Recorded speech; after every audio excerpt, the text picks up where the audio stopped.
This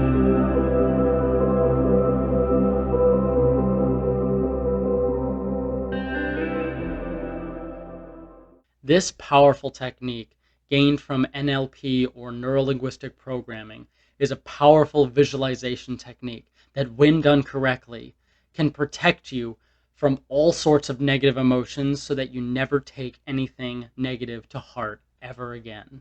And in this video today, we'll show you exactly how to do it. So, NLP. What exactly is NLP, or Neuro-Linguistic Programming? So, Neuro-Linguistic Programming is essentially a form of a subset of psychology that uses actions to basically change behavior and change your thinking to have different specific outcomes.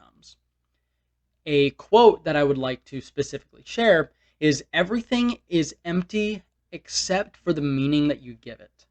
So, with using NLP, it specifically goes into helping you shift your perspective of past negative experiences so that you can change the meaning of those experiences. And then eventually you will start to shift the meaning of your actions, and then start to shift your actions and your behaviors and etc. to have a much better life. But specifically, we're going to talk about how to use these techniques to be able to shift your specific meaning of those past experiences.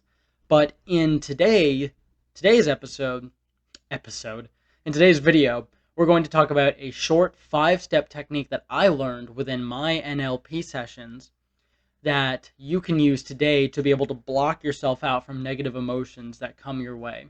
So this can be used not only with the present, but it can also be used for future things that you know are coming, and for past experiences that you can go and review and re-change the meaning of.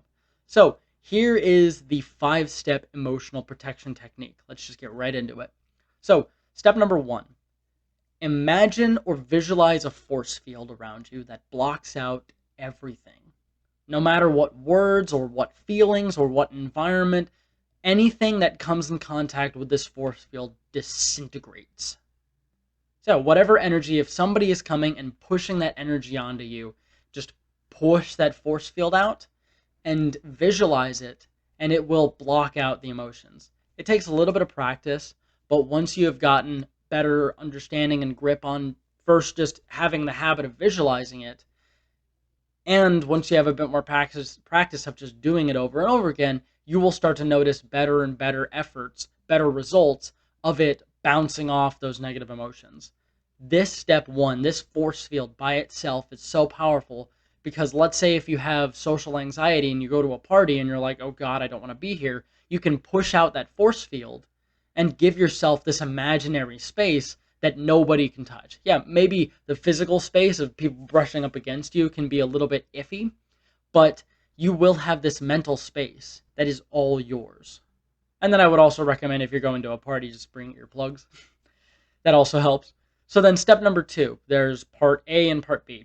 So step number 2, part A, is this force field, like I said earlier, blocks everything.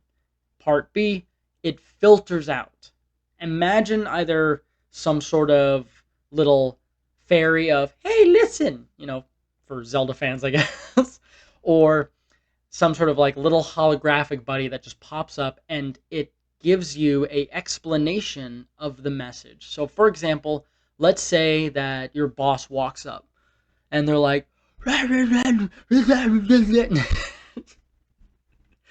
and they have all these negative things that they're throwing at you. Push that force field out and let that force field just filter out all the negative BS that he's throwing at you, and then that holographic little buddy, or however you want to imagine it, will pop up and say, oh, so after filtering out all the emotions, it has been shown that the message trying to be informed to you is that a customer got specifically mad at an order that you made. Okay. And then this is where step number 3 comes in.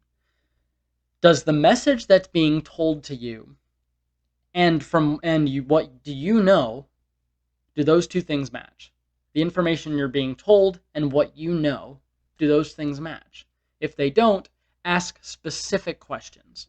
Don't ask what happened, because asking not specific things, like, have you ever been angry at somebody and they're like, whoa, what happened? Then doesn't it annoy you a little bit? So ask specific questions. Okay, what exactly did the customer say? Or what was the specific order, etc. Ask those specific questions to gain a better idea of what's going on. Some situations, this differs. Sometimes you'll have to ask a lot of questions. Other times, there are no abilities to ask questions. You'll have all the information you need, or you'll never have enough information. So then, step number 4, case-by-case basis, act appropriately. Make sure that you don't impart any emotions as well. Try to react just in a respectful, business, cordial manner. Meaning, if they're yelling at you, say, okay, it seems as if this specific order was, I cooked the food, but I was not the one that put the order together. So, and it seemed as if the food was cooked correctly, but it was misunderstood that the fries were missing. And I had nothing to do with that, etc., etc. And then step number 5, this is an optional step, so I guess you could say it's a 4-step technique, but step 5 is just change your future behavior if necessary.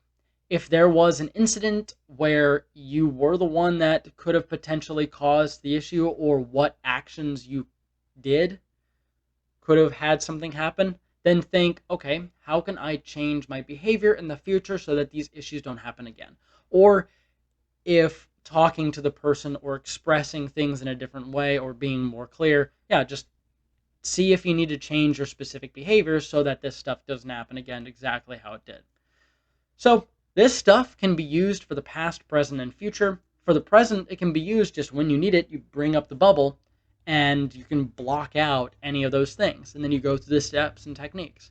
So for the past, you can actually, when you go and meditate, when you sit down and you get into a meditative state and you choose a specific moment that you want to deal with, then use this technique and go through the same event if you're comfortable with doing that, and use this technique as if you're that character again. As if you are yourself in that moment again, but you now have this technique to run through it and block, just in that moment of reliving the past, just, block out those emotions and replay again how you would want to replay it. Then the future, if you know that you have an event that's coming up, so if your partner said, we have to talk, or if you know that you're going to be called into the office and you have to finish your shift or whatever to talk to your boss, it's very reasonable and preferred that you just put the force field up whenever you need it. It is recommended that you don't have this thing on all day. You still want to feel emotions, of course, but this is just a great tool that you can use to be able to block out those emotions that you do not need. So this technique helps to protect us from negative emotions that could come into us, that we take to heart and could dig into us. Something that we would think about and potentially have to take to like therapy or journal a lot about or just deal with. And being able to block them out and protect ourselves from them, then they don't get in the first place. That's amazing. That's less stuff that we have to deal with and dig back up. But if you're still having any trouble actually letting go of specific things that you still have inside of you, then I have a perfect 3-step technique for a letting go meditation. And I'll link it right here, or in the description below, you'll be able to find everything that you're looking for.